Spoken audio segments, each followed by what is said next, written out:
lovely, lovely people here. And I'm curious. I mean, everybody's on Zoom all the time. So you all look so good on the, like in your little window. How many of us are wearing PJs on the bottoms though? Like honestly. Yep. Show of hands. Yep. Okay. Yep. Me too. Me too. Collar up top, PJs on the bottom. But Sure. no, seriously, we get a chance today to hear from those who have been invested in caring for vulnerable youth. And as the crisis of COVID hit, it changed a lot of things for all of us, and including that rolls downhill. So it seems to be a weight that is borne by those, let's say, on the underside of power. And so I'm excited today to jump in. Thanks for joining us. I'm going to pass this off to Max McGee and a few others. We're going to hear from the county, and he's going to take us from here. So Max, over to you. All right. Well, thank you so much, Andrew. Appreciate that. Yeah. So here we are today trying to put our heads above water or what have you. Certainly, some of those on this call are very familiar with something we launched a few years back called Getting to Zero by the end of 2020. And so now that we're in a pandemic crisis, it has definitely thrown a wrench into certain things and has continued to cause us to rethink some of what we thought. But nevertheless, I'm going to post in our little chat here. Since I'm a pastor at a church, we can bring the Bible into, our lives. And so this is actually the theme verse in the YouVersion app today. So some of you probably already looked at this verse, but it says, "Commit your work to the Lord, and your plans will be established." When I saw that this morning, I just thought, that's kind of where I feel like I'm at.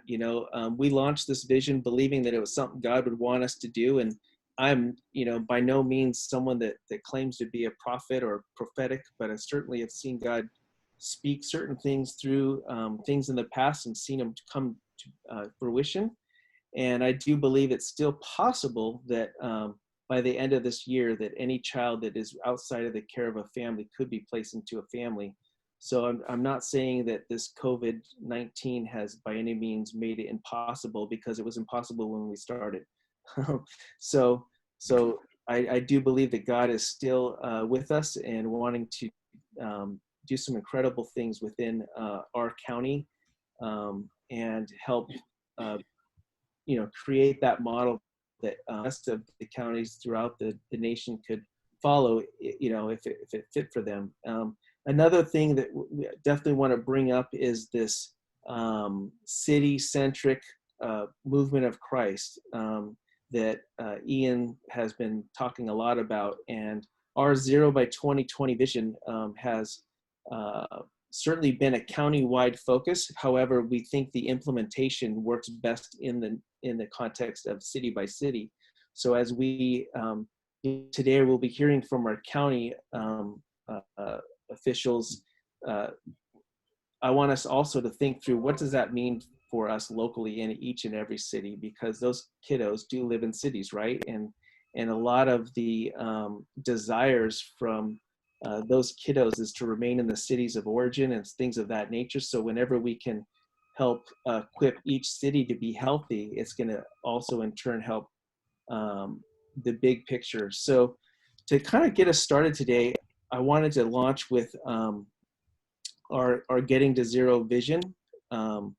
And that way it'll help us really understand the context of how we want to attack this crisis and help kids that have been in crisis long before this started. I think today, one of my hopes from this is that apathetic lens that many of us had will realize that, wow, so this is what it feels like to not be in total control, or this is what it feels like to want hand sanitizers, but I can't get it.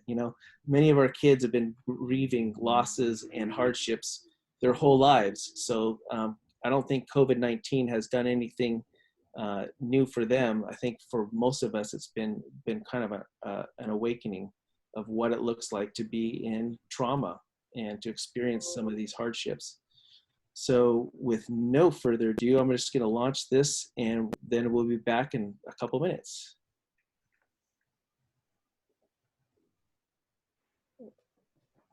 Thanks for taking the time to learn about the Getting to Zero vision, a new hope for vulnerable children. Imagine being a child surviving years of abuse and neglect only to end up feeling stuck in the foster care system. Every year, 100,000 kids age out of the foster care system and enter adulthood unprepared for their future without the support of a family. We are failing these kids.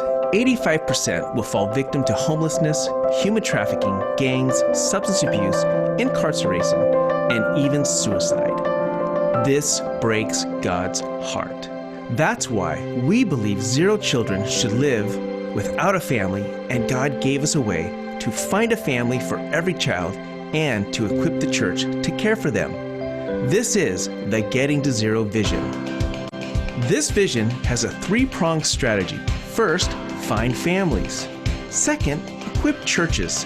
And third, care for families with vulnerable children.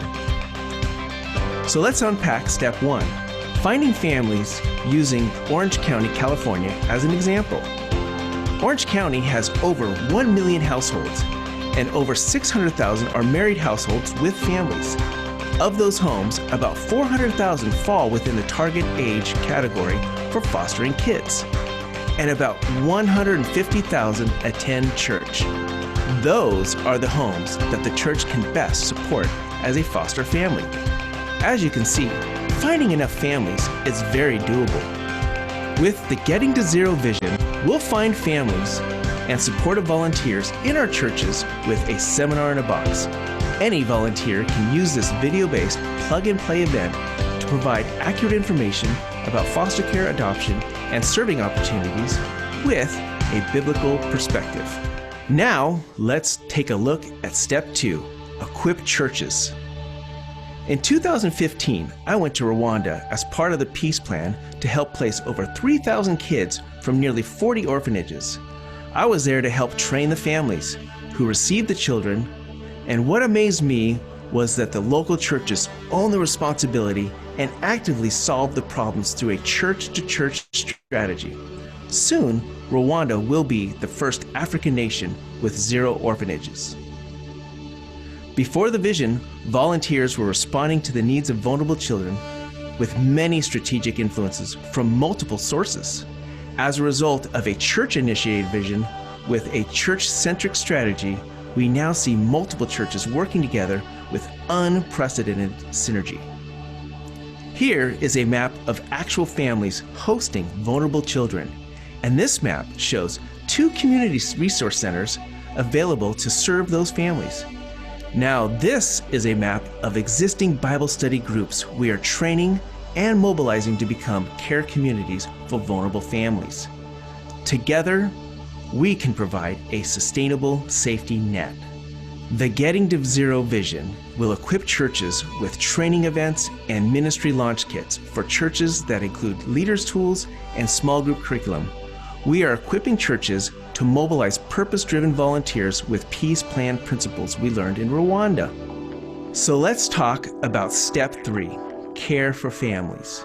As an adoptive father, I saw firsthand what havoc and stress a family endures when a traumatized child comes into the home. The foundation of care for families is the Support Group Starter Kit. It is a proven tool that any church can use. The video-based curriculum features both biblical truth and TBRI, trust-based relational interventions, taught by Dr. Karen Purvis.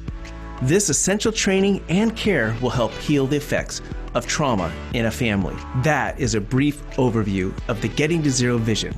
So please join us and help find a family for every child and equip the church to care for them.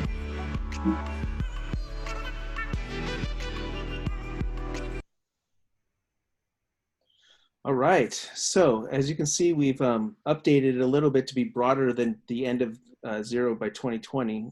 But the important reason why I thought we should review that real quickly was that our desire is to create best practices that every and any church can do, not necessarily things that a nonprofit can do that's been specially formulated or whatever. However, that doesn't mean that we don't partner with those that have specialties. So the idea is that how can we create a sustainable safety net for these kids in every single city? And that's really the vision that we want to get to. However, like I said, we've all experienced something none of us really saw coming this year, which did cause us to shift things quite a bit. So one of the current updates that we've done is we've been able to move our support groups to Zoom, which has been really great. And then we've been also able to move our family recruitment and volunteer recruitment program. So when you saw those boxes, which we called Ministry in a Box, that we were freely giving to any church that wanted one to help them launch care for kids and families, we now have been moving those onto Zoom so that they can resume, meeting those needs and helping to find the families that we can. So we'll talk more about that later. Now I wanted to invite Scott and Angela, who have been great friends in this journey and so supportive and helpful in helping us to find ways to calibrate our churches to best serve the needs of these kiddos. So I don't know if Scott or Angela wanted to go first, but why don't you guys jump in? And I'll get us started. update. So good morning, everyone. And first, I am very, very pleased, both Angela and I are very, very pleased to have an opportunity to speak with you all this morning. So again, I'm Scott Burdick. I'm one of our deputy directors at Orange County Children and Family Services. And Angela Santos is our manager over our resource family recruitment, development, and support group. And this is such an important piece, having this partnership. We talk about how it takes a village to raise a child, and there is something that is not any more important than how we can all work together to be able to do this. And when Max asked me and Angela to speak today about the impact that we've had, both about the COVID virus 19 situation, my first thought was, really, there's a global pandemic? No, just kidding. So clearly, we have been impacted and the families have been impacted. And even our meetings, as we see, as we're doing everything via Zoom and those types of things, have been impacted. And so I'm going to spend a couple minutes talking a little bit about that. And then I'll turn it over to Angela, and she'll talk a lot about the success we've had with this collaboration between the churches and the county. And it's really such an exciting opportunity to really take our most vulnerable children that we have and figure out how we can really wrap community around them. So as far as the impact on the current virus situation and how that's impacted our population, certainly when you take into account that we have stay-at-home orders now, we have schools that are happening from home. Often we have these families that have a lot of dysfunction and things that are occurring in them anyway. We kind of get this double whammy now, because now there's financial impacts on the family stressors are going up, and the opportunity for our reporters, our mandated reporters, is being decreased. And so we have a lot of concern that certainly there's a lot of things that are going on now that we are unable to respond to and impact at this particular point. And what we've seen is our child abuse hotline, we've seen a decrease by about 50% of the calls coming in. And that is commensurate with about 50% less of the actual investigations that we're doing. Now, Orangewood Children and Family Center, which is our shelter, for those of you that don't know, we've been working very hard to try to partner with the churches and communities to find placements for these kids. But we've seen our population rise in recent times. It's been as high in the past year of over 110, closer to 115. And with this whole pandemic right now, we've seen that population drop dramatically to about 31 as it was last week. So what that's telling us now is that if we look at patterns that we've seen in the past when school's about and when we've had these types of situations, certainly not to this magnitude, but we will see a surge coming back when now the schools reopen in whether it's August or September. And as things start to reopen, the need for these partnerships are going to be even greater because of the fact that we expect to see quite a large surge of kids coming in. So we've always had these challenges and these issues about trying to minimize the number of placements for children. And And really, you know, I look at that particular piece, and for each and one of us, you know, we're under a lot of stress under these times, and we see these families under a lot of stress. And then just imagine that all of these stressors were now conditional on how you react to that, on if your placement remains, or if you now go to placement 2, 3, 4, 10, 12, whatever it may be. And so this collaboration on how all of these churches can come together to support the families becomes even more valuable, to really try to figure out how we can keep these placements stable. And again, we're definitely expecting to see, even the large numbers that we have, we're expecting to see that dramatically increase once everything starts to open up. So we've been working really hard to, as far as what's changed, what adjustments we've made. We've certainly been working to message that out through our Emergency Operations Center and all the organizations, so that we're getting our mandated reporters and those that are in the community to continue to report the things that are happening. And then also a message that I do want to leave you all with before I turn it over to Angela is another population that we have a concern about, should we see a surge in the numbers in Orange County of the COVID virus, positive tests and those things, are what we call unaccompanied minors. And these are situations where we might have a sole caretaker for a child. That individual is now hospitalized, and now we have a child that has no caregiver. So there's no abuse or neglect, but we have a child without a caregiver.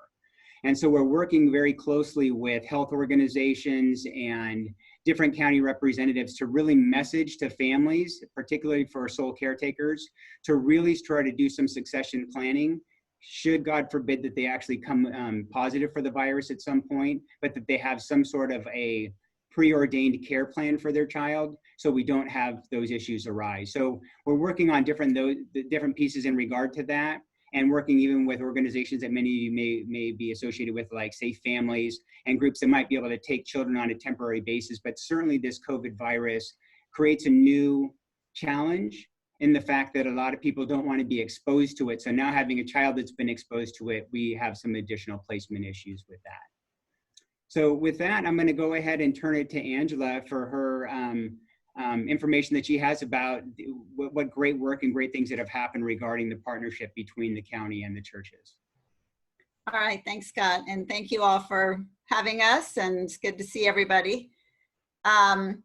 Well, I think many of you know that as a county, we've had a partnership with our Faith in Motion partners for about 13 years now, I believe.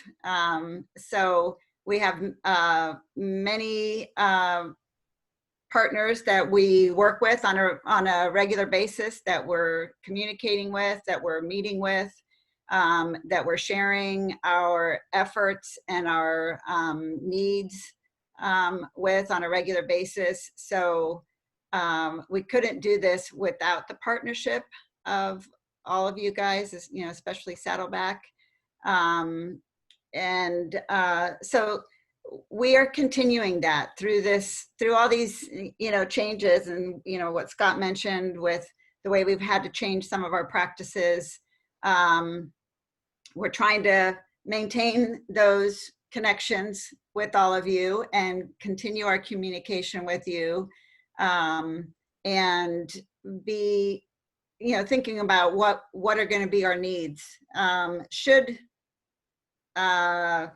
more kids start coming into Orangewood, and should we see caregivers that we currently have being unable to continue to care for children?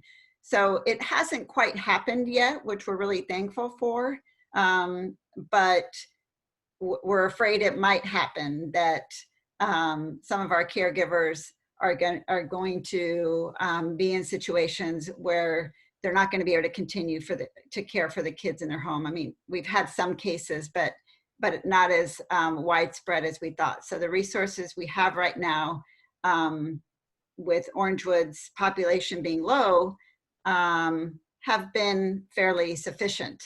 But that doesn't mean that we're stopping our recruitment efforts. So we had to take a pause and stop our orientation classes, but we're starting up again in May, doing Zoom orientation classes for our recruited families. We have a lot of families waiting to attend.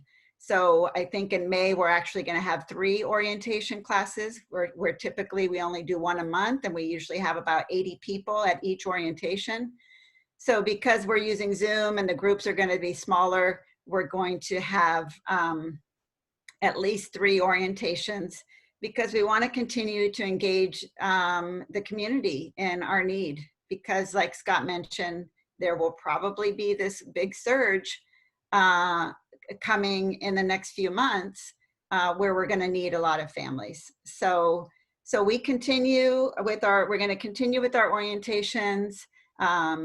We've ramped up our social media outreach a little bit more during this time with resources for our current caregivers, and also stories and information on how people can become a resource parent for for the county. So we have our Facebook channel and our Twitter that we are continuing to use to reach out.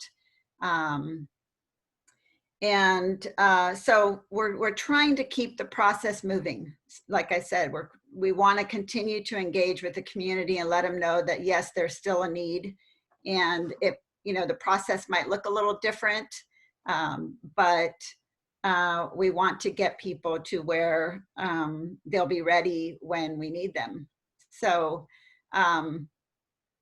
we have the state has been able to modify some of the directives that allow for us to place a child with a recruited family on an emergency basis. So typically we only place children with relatives on an emergency basis, but should there be a need, if we have a recruited family that isn't quite approved yet, but in the process, we can place kids with them on an emergency basis. So we're excited to have that opportunity, because we do have a lot of families who are waiting that we could possibly use. They could receive a child on an emergency basis as they continue with their approval process. So adjustments are being made so that we can meet the demands. And 31 kids at Orangewood it's amazing. That number is great right now, to see that, to hear that our placement workers are making huge efforts to engage with more relatives.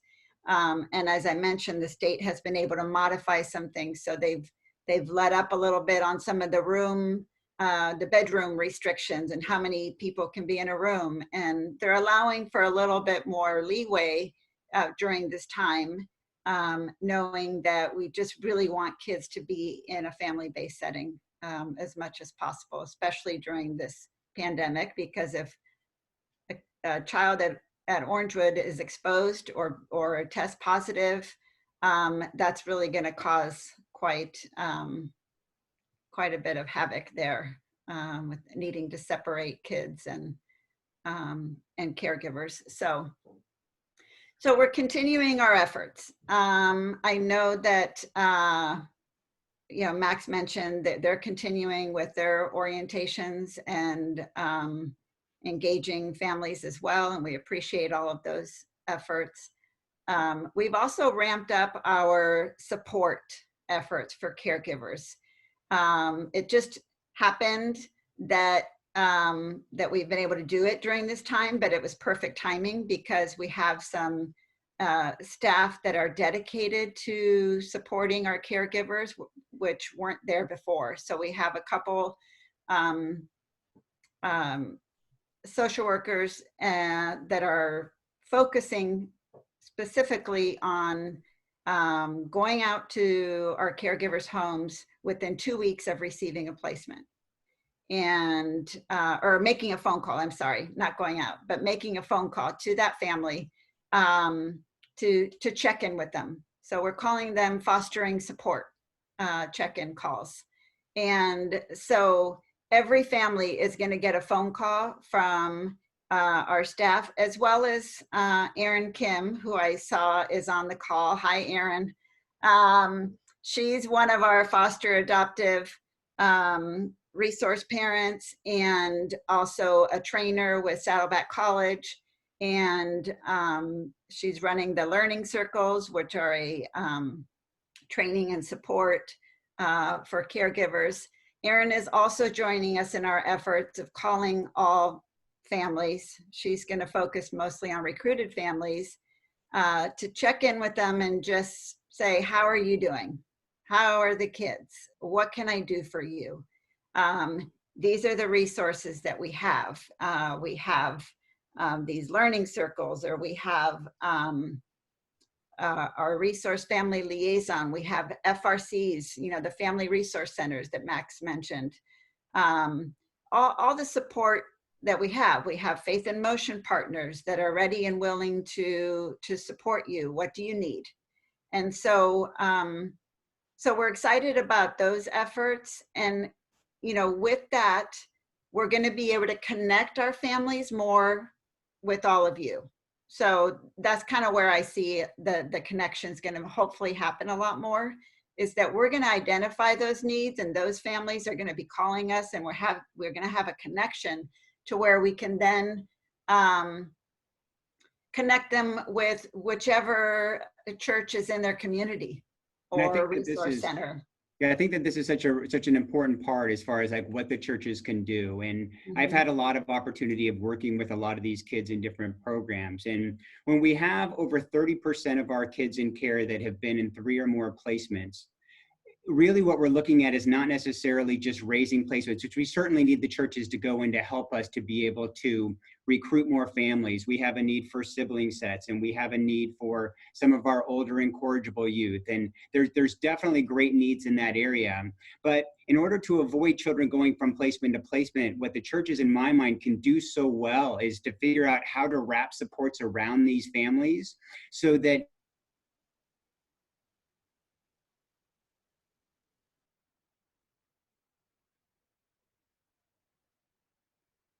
And so when you look at the number of kids that we have that are in need of this, if we've been able to keep every one of those children in their first placement, or we wouldn't have the need for placements that we do, because of the fact that, again, we would have been able to provide that support. And then if you look at the trauma that it causes a child moving from placement to placement as well, those are really a lot of the challenges that we're looking at. So the pieces that Angela is really talking about is about how we can find ways of supporting and really extend that to all of you that now have even more and more interface. I mean, you know, one of the things that I've learned during my time in this is that at social services and children and family services, we are not the expert in everything.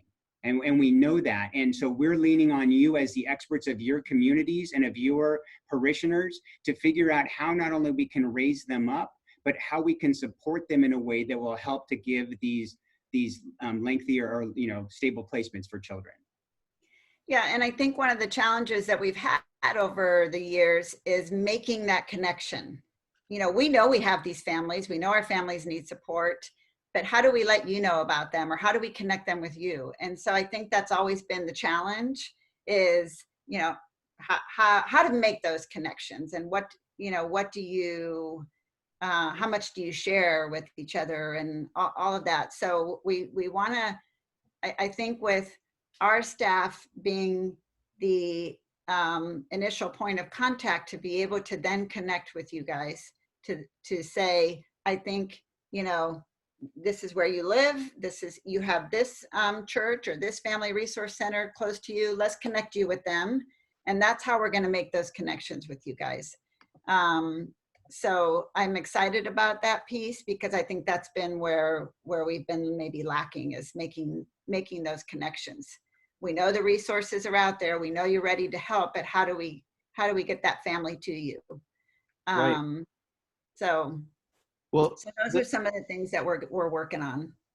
That's awesome. So I think, you know, we're kind of running out of time. So I wanted to transition to some of those solutions. So one of the things I throw out there real quick is, and you probably saw this in the chat, you know, is that Olive Crest is definitely helping so much in helping us find those safe families, like Scott mentioned. Mm-hmm. So when Scott mentioned that, if you're wondering where would I go, they're great for that.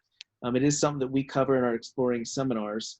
And I think the game changer for getting to zero is really going to be just what you mentioned. placement stabilization. And so being an adoptive father and having a child that has definitely pushed our family to the limits, I can understand why somebody would turn in a 7-day notice. You know, when you adopt from international, that escape hatch is not so easy. But we did consider, we did Google a couple things just to be completely transparent and honest with everyone of, hey, we need to find professional help, or we need to find something, because this is breaking us as a family. It is causing us to be very stretched to our limits. And so I think that is an area that I think the church could be a lot more involved in, is getting trauma training and getting the training that they need to be an understanding, compassionate response to families that are going through these challenges and difficulties. And so we do have quite a few families within our networks that have gone through some pretty heavy stuff. There was a family in Eastside Church, you know, that was helping with a child that was older, and I believe was even part of the you know, trafficked population. And so that church was able to really build some wraparounds for that family. And you know, we as one of the church leaders are more than happy to provide trauma training for any church that wants it. As you saw in the video, we've produced a kit that allows us to give it to different churches free of their charge. And starting this week, we're going to be launching some of these programs. So I just want to share real quick some of these programs with y'all along those lines, just so you can kind of see, you know, what it is that I'm talking about. So what we're talking about is quick introduction to what it looks like to bring a kiddo into your home and how churches can wrap around it. And we call these our exploring seminars. And Ernie Caceres, who's been leading those once a month at a physical location, is for this month coming up, which is Foster Care Awareness Month. He's going to do it every Wednesday night at 6:30. And that's really kind of a half step. It's not an orientation on how to become a foster parent. What it is a great informational seminar that helps people prayerfully consider what their next step might be, whether it is to actually become a host home or to become a volunteer that might serve a host home through what they call care communities. We've partnered with Olive Crest in introducing the care community model that they introduced to us, which is part of a Promise Serves platform. And then the other platform that we're using for volunteers is called Care Portal. It's something we just implemented with Care Portal, and they've been very successful in helping to get over 2,000 churches connected with social services in different counties, so that social services could actually submit a request directly into that portal, and then that portal gets vetted and then sent out. Over the last couple of years, through Faith in Motion, we have been successful with our church partners to meet most of the needs that have been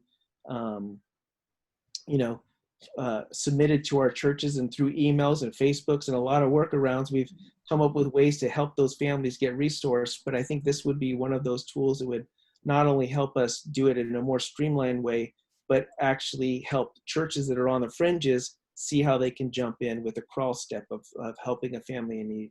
Another thing that we'll be launching is specifically for those trauma trainings is we have 8-week classes. And Andrew, if you want to go ahead and launch the poll, we've got a poll that's going to allow you to engage with interest by clicking yes to any one of these polls. Just means that you said, hey, I'd be interested in for myself or for someone else. But if you're interested in saying, hey, yeah, we'd love to do an exploring seminar through our church, myself, Ernie, and others would help you be able to do that using Zoom.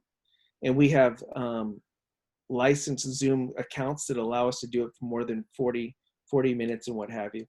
Another thing is our TBRI trauma training classes. So we're launching this week on Monday, Friday, and Saturday an 8-week, 90-minute class. So for 90 minutes every week on Monday at 1:30 to 3 p.m. or Friday from 8:30 to 10 a.m. or Saturday 10 to 11:30 a.m., you could drop in and start getting educated on what is trauma and how do we respond through both a biblical values-based lens and also an evidence-based science, like neuroscience lens, so that we're not only showing up with love and compassion, but we're also showing up with skills and education.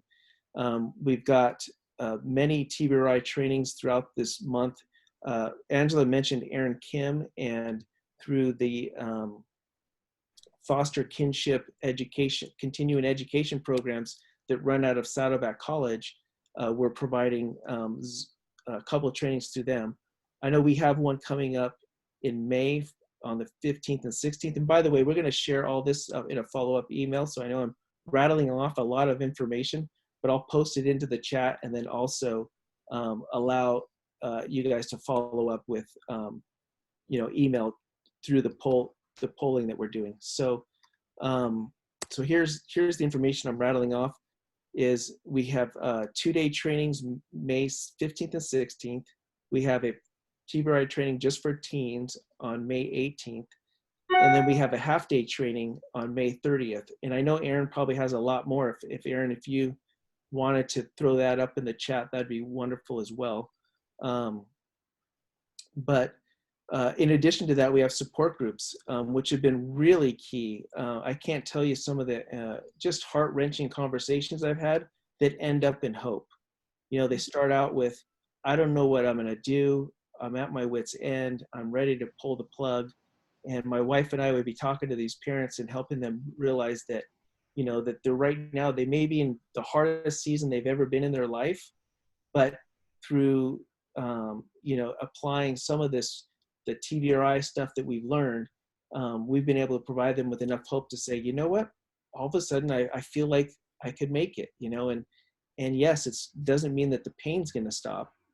When a child's been through just years and years of neglect, abuse, or pain, the Bible talks about how we can come along in double joys and cut pain in half. And when we cut the pain in half for that child, don't forget, you get the other half, but thank goodness that this child can experience just half of their pain, and when we invite that pain into our lives, that's really what God, I think, is talking about when he says, hey, come along and suffer with me, come along and sacrifice, and that's where true spiritual growth comes through. So we've been launching support groups on Zoom as well, and we have 4 weekly support groups at various churches on Sunday, Tuesday, Wednesday, and Saturday. And then the last thing that I just want to share real quick is my wife had this great idea. We went up north to what was supposed to be the Refresh Conference in Washington State, and it just so happened to be in the epicenter of where this whole thing started in the U.S. And that night before the conference was going to launch, the governor called the organizers and said, we'd like you to cancel the conference. And so it was one of the first gatherings to be canceled, was one that was going to help all of us families that are just struggling just to survive with.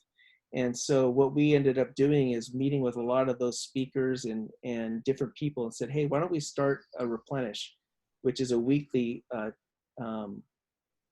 gathering, and we're bringing in different experts. So we actually started off with Renee Duque as one of our local experts, and we've had TCU experts, and this week we actually, it's actually this afternoon, we have a licensed clinical therapist that's going to be chatting with us. So it's just a lot of great things. I think that we're coming up with ways to shift from what we were doing to a online presence.